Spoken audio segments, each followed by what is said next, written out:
is funny. Fernando de Rojas, La Celestina.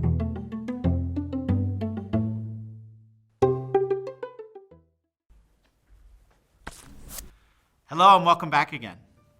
Carrasco now outlines the general plan. It seemed to him that he should go to the kingdom of Aragon and the city of Zaragoza, where in a few days they would be holding the solemn jousts of the festival of St. George, in which he could win fame by vanquishing all the knights of Aragon, which would be like vanquishing all the knights of the world.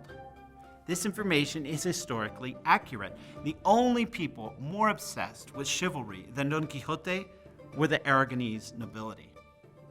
When Carrasco says that Don Quixote should be more cautious because the world depends on him, Sancho agrees in very sophisticated terms, referring to Ecclesiastes chapter 3, verses 1 through 8.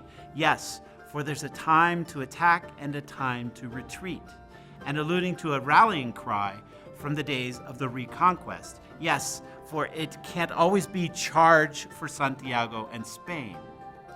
Finally, he cites Aristotle's dictum that virtue is found in the middle of two extremes.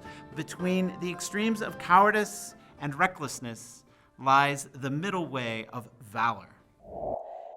Did you know "Charge for Santiago and Spain" was a tactical battle cry popular among Christian forces during the Reconquest? As usual, Sancho wants nothing to do with violence. To imagine that I have to raise my sword even against low-born scoundrels with caps and axes is to imagine what will never happen. The reason is that he wants to save himself for his governorship. But even on this topic, he reveals intellectual skepticism and senses his own tragic downfall. My bread will taste as good and perhaps better ungoverned or as governor. And besides, how do I know whether or not the devil has set a trap for me that will make me stumble and fall and knock out all my teeth? Carrasco is impressed. You have spoken like a university professor. At which point Sancho recovers his courage. I have taken my own pulse and I find myself healthy enough to rule kingdoms and govern isles. But Carrasco's final comment is ominous, insinuating that political power might corrupt Sancho. Offices can change behavior, and it could happen that when you see yourself governor, you won't recognize the mother who bore you. Why doesn't Sancho want to get involved in violent conflicts? A, so he can survive to become a governor. B, so he can make major waters. C, so he can receive divine grace. Correct answer, A, so he can survive to become a governor. Sancho is offended and insists yet again on his good breeding. He has pure Christian blood, and as such, he would never disrespect anyone. That's the case with those who are lowborn and not with those whose soul has 4 lines of the might of old Christians like mine. No, first know my character, which would never be ungrateful to anybody.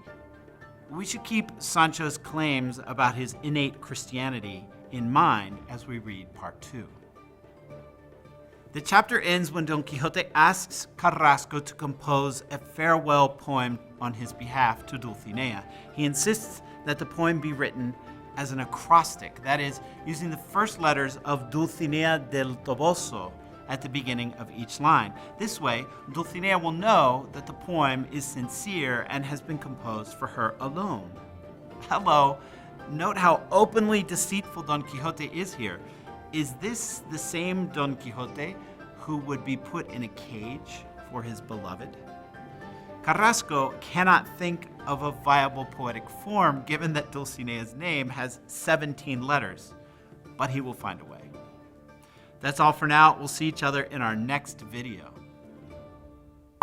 If you liked this video and want to continue learning more about the knight-errant Don Quixote de la Mancha, you can subscribe to our YouTube channel here.